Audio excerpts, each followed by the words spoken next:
ঢেকিয়াজুলি আৰক্ষী থানা এলেকাৰ ৰাজীৱ গাঁৱৰ এগৰাকী মহিলা বিগত 3 দিন ধৰি নিৰুদ্দেশ হৈ আছে। মহিলাগৰাকীৰ সন্ধান বিচাৰি ঢেকিয়াজুলি আৰক্ষী থানাত এজাহাৰ দাখিল কৰাৰ লগতে শুকুৰবাৰে পুৱা আনুমানিক 9 বজাত ঢেকিয়াজুলিৰ সংবাদ মাধ্যমৰ কাষ চাপিল দুৰ্ভগীয়া স্বামী। উল্লেখ্য যে ৰাজীৱ গাঁৱৰ বাসিন্দা ৰৌছন আলীৰ পত্নী নাজিমা বেগম নামৰ আনুমানিক 25 বছৰীয়া মহিলাগৰাকী যোৱা 28 জানুৱাৰীৰ সন্ধিয়া নিজ ঘৰৰ পৰাই নিৰুদ্দেশ হয়। সেয়ে যদি কোনো সদাশয় লোকে মহিলাগৰাকীক কৰবাত দেখিবলৈ পায় তেন্তে ঢেকিয়াজুলি আৰক্ষী থানাত যোগাযোগ কৰিবলৈ অনুৰোধ জনাইছে দুৰ্ভগীয়া স্বামীৰ লগতে পৰিয়ালৰ লোকে। মোৰ নাম ৰৌছন আলী, মোৰ ঘৰ ৰাজীৱ গাঁও আৰু মই বিয়া পাতিছিলোঁ ৰাকচমাৰীৰ পৰা। তাৰ নাম নাজিমা বেগম।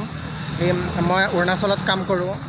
28 তাৰিখে সন্ধিয়া আবেলিৰ পৰা 5:30মান বজাৰ পৰা নাইকিয়া হৈ গৈছে। আমি ঢেকিয়াজুলি থানাত জনাইছোঁ, এজাহাৰ দিছোঁ আমি।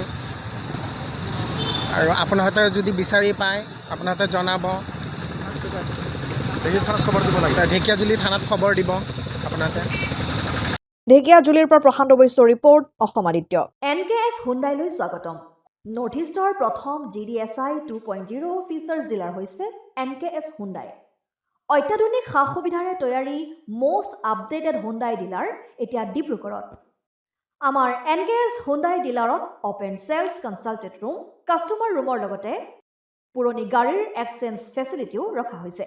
ইয়াত সেলছৰ লগতে সাৰ্ভিস সেক্টৰৰ সুন্দৰ সুবিধা আছে। প্ৰয়োজনীয় সকলো এডভান্স টুলছ, হুইল বেলেন্সিং, এলাইনমেন্টৰ অত্যাধুনিক machine, post hydraulic lift, fully train মেন পাৱাৰৰ লগতে nitrogen gas filling facility, fully automatic car washer ফেচিলিটিও আছে।